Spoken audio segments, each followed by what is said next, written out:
मित्रों, यूँ तो मैं धार्मिक प्रवृत्ति का था और हर प्रकार के धार्मिक कार्यों में रुचि रखता और हिस्सा लेता था, पर मेरी एक ही दुष्प्रवृत्ति थी जिससे चाहकर भी पीछा नहीं छुड़ा पा रहा था। वह था दुर्व्यसन। वह था दुर्व्यसन।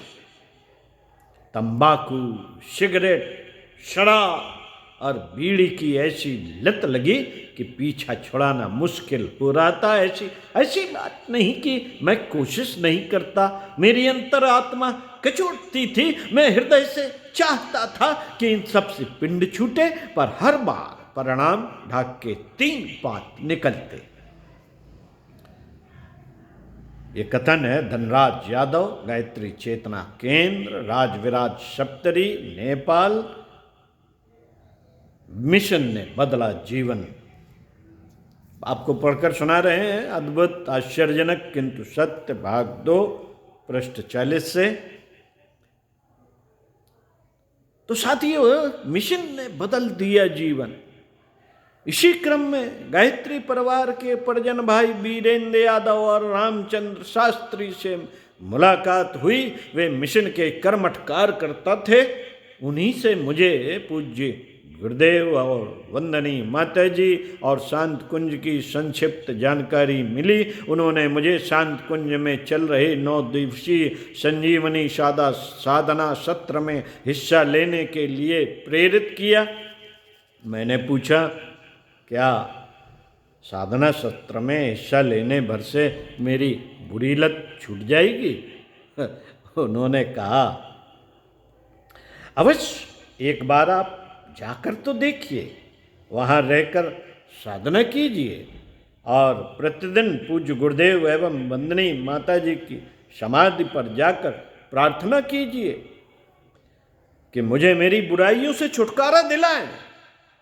उनकी बात अंतस में बैठ गई। मन में लगन तो थी ही। सन 1995 में शांत कुंज जाने का सुअवसर मिल गया। मैं हृदय से वहाँ की दिनचर्या में हिस्सा लेता और सुबह शाम जाकर समाधि पर प्रार्थना करता कि हे गुरुदेव, माता जी, मुझे मेरी बुराइयों से उबारिए। फिर क्या था, 9 दिन कैसे बीत गए कुछ पता ही न चला। दुर्व्यसनों की कभी कोई याद भी ना आई। वहां से घर आया तो मैं व्यसन मुक्त था। शांत कुंज में जो बुरी लत छूटी तो वह जीवन भर फिर कभी नहीं आई। तब से शांत कुंज आना जाना अप्रतिहत बना हुआ है। प्रायः हर वर्ष एक बार वहां हो आता हूं और मिशन का कार्य भी करने लगा हूँ।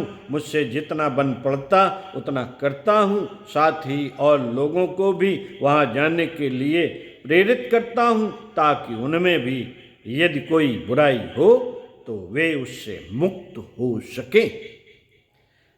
सन 1996 का वर्ष था। मुझे एक बारात में जाने का निमंत्रण मिला था। बारात मेरे निज राजविराज से बस द्वारा जानी थी। मैं तैयार होकर बस में बैठ गया। अचानक अंदर से आवाज आई कि कल गुरु पूर्णिमा है और तू बारात में जा रहा है।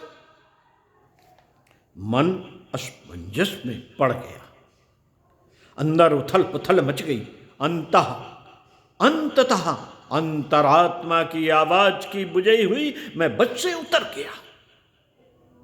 दूसरे दिन बड़ी धूमधाम से उल्लास पूर्वक गुरु पूर्णिमा मनाई। तभी सूचना मिली कि बारात वाली बस दुर्घटनाग्रस्त हो गई है। कई लोग उसमें हताहत हुए हैं। इस लोमहर्षक खबर सुनकर मेरे तो रोंगटे खड़े हो गए। मैं बार बार उस आवाज के बारे में सोचने लगा जिसने मुझे बारात जाने से रोका था। किसकी थी वह आवाज? क्या पूज्य गुरुदेव की? पुनः अंतः प्रेरणा हुई, जैसे कोई बोल रहा हो। हाँ, इस घटना के बाद से तो मुझ पर धुन सवार हो गई। परम पूज्य गुरुदेव, वंदनीय माता जी और शांति कुंज, इसके अतिरिक्त और कुछ सूझता ही नहीं। उधर पूर्णा से जितना श्रम साधन बचता, उधर पूर्ति से जितना समय श्रम साधन बचता, बस मिशन में नियोजित कर देता। नेपाल में गायत्री चेतना केंद्र की स्थापना कर घर घर अलग जगाने का क्रम शुरू हुआ। अधिकाधिक लोगों तक मिशन का साहित्य वांग्मय अखंड ज्योत पत्रिका पहुंचाने की कोशिश करता। जगह जगह पुस्तक मेले आयोजित कर मिशन की विचारधारा से लोगों को अवगत कराता। इस प्रकार अब तो संपूर्ण जीवन ही मिशन के लिए समर्पित है। आदि शंकराचार्य का वह कथन कदाचित मुझ पर पूर्ण रूपेण लागू होता है, जिसमें उन्होंने कहा है कि 3 चीजें दुर्लभ हैं: मनुष्यत्वम, मुमुक्षत्वम, महापुरुष संश्रय। यह 3 चीजें मनुष्य जन्म की प्राप्ति, मोक्ष की इच्छा जागृत होना और महापुरुष का सानिध्य प्राप्त करना, महापुरुष संश्रय। या तो पूर्व जीवन का बहुत अच्छा प्रारब्ध हो और या भगवान की महती कृपा हो, तब मिलते हैं। शायद भगवान की मुझ पर असीम कृपा होगी, तभी तो ऐसे गंदे जीवन से उबर कर आज ऐसा साफ सुथरा जीवन जी रहा हूं। वह भगवान सदृश गुरु को पाकर और उनका काम कर कृत्य अनुभव कर रहा हूं। ओम शांति। साथियों, मिलते हैं अगले विचारों के साथ। ओम शांति।